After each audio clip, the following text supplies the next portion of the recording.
What is up, people? It's Unknown Secret Productions and another magical girl? The tragedy of magical girls. Thanks to this little white demon here. Get out of here! Jokes about the tragedy of magical girls aside, today we're going to be reviewing the Figma Sayaka Miki. And basically, everyone here knows that I already own the Figma Kyoko Sakura, and of course these two are... I'm getting a bit off topic here. Let's get back on track. So the painting and sculpting on this Figma is done very, very well. All of the sculpted in detail is done just excellently. Every fold, belt, and whatever these are done excellently. And I actually never knew that Sayaka actually wore a skirt this way. You know, with one side being longer than the other. I actually really never knew this about Sayaka's character design. And yes, there's like a million shades of blue on this Figma, but it's not really distracting. And of course that includes the shades of blue on her face, which looks super anime accurate, although she is missing her classic FF hairpin. And I do know that there is an alternate hairpiece included with the school uniform version of this character, and I might just end up getting it if I can find it. If any of you guys know where the hell I can find this Figma, please leave it down in the comments. We'll get to the accessories soon. Anyway, if you look closely here, you might be able to see that there is a minor paint splotch with the gold. A little bit annoying, but I don't think I'm gonna lose my mind about it. Never mind. And if we look down here, we get to her soul gem, which is very cleanly painted if my iPhone's crappy quality can capture it. Yeah, it's painted really well, especially for the size of this Figma. I'll get to that a little later. So now let's move on to the accessories. To start off, we get the 3 interchangeable faces, a neutral face, an embarrassed face, and a shouting face, which to me at least kind of looks like she's shouting as if someone just got roasted. She also comes with 5 pairs of swappable hands, which can all be stored on this included tree. And just like before, just pop it off, and this piece might also come with it. Just put it back in there, and plug in the hand you want to replace the other one with. Just push it in there. Maybe pull this out a little bit, and there you go.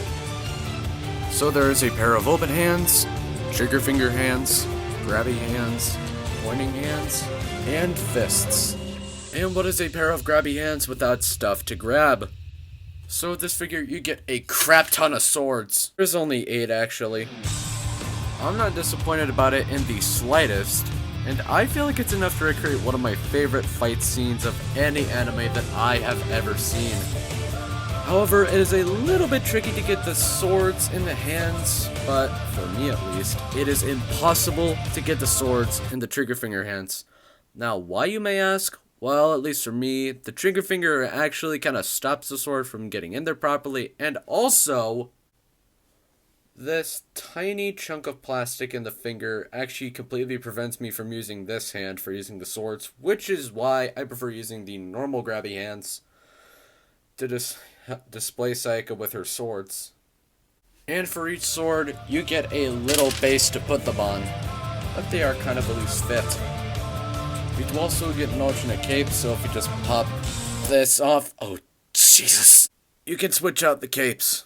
And to be completely honest, I'd slightly prefer the static plastic cape rather than the cloth, but actually posable cape. Although, the weight of the cape tends to drag down on the chest joint.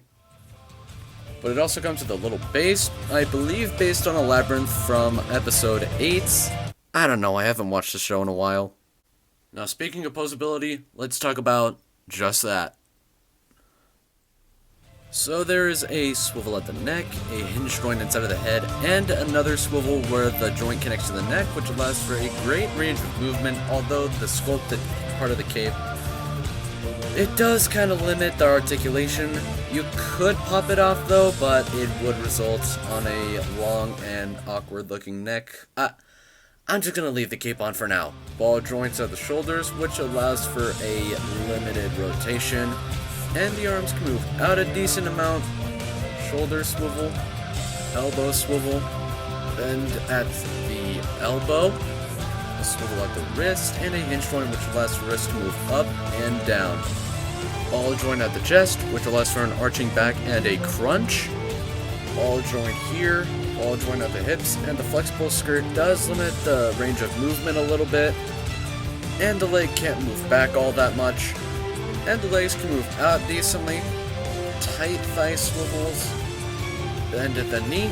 The ankles can move up and down. There's a very limited ankle pivot, kind of almost non-existent. And finally, there is an ankle swivel. So posability on Sayaka is kind of limited, but it is still enough to get some action-packed poses. And I did almost forget to mention that there is a bendy wire on either side of the cape, which is good and bad. One, it's good because it actually allows the cape to be posed, but two, it also comes at the risk for one or both of the wires snapping, which would definitely suck, especially at that price. So now let's move on to these size comparisons, and Sayaka here, just like Kyoko, is flippin' small! However, I would not classify them as tiny because they are not under 5 inches like an Nendoroid, which, I've gotta say, look absolutely adorable. Now here's the Figma Sayaka Miki compared next to the Figma Saber 2.0, Studio Series Shockwave, NECA Godzilla, Master Grade Gundam Barbatos, and of course, the love of her life, the Figma Kyoko Sakura. Now, onto the packaging. Now as far as the box goes, you get the transparent window, Figma Action Figure Series, product number 124, Puella Magi Madoka Magica. On this side, you get an image of Sayaka, product number 124, Sayaka Miki. On this side, Figma, Sayaka, Madoka Magica. On the top, Sayaka, Figma, 124. On the bottom, forget about it, it's basically the exact same thing. And on the back, you get the product shots and a bunch of Japanese mumbo-jumbo that I kind of understand. And so my final thoughts on this Figma. I really like it.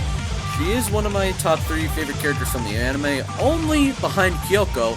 This Figma is very well detailed, painted pretty well, the joints are solid, there's quite a few accessories, and overall, I just really enjoy this Figma. So, where can you get this Figma, and how much is it?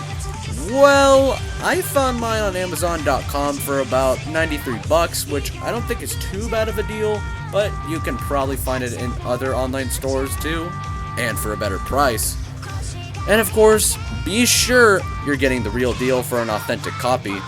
So, that is basically it from me for my review of the Figma Sayaka Miki, and as always, I will see you all in my next video. Peace out!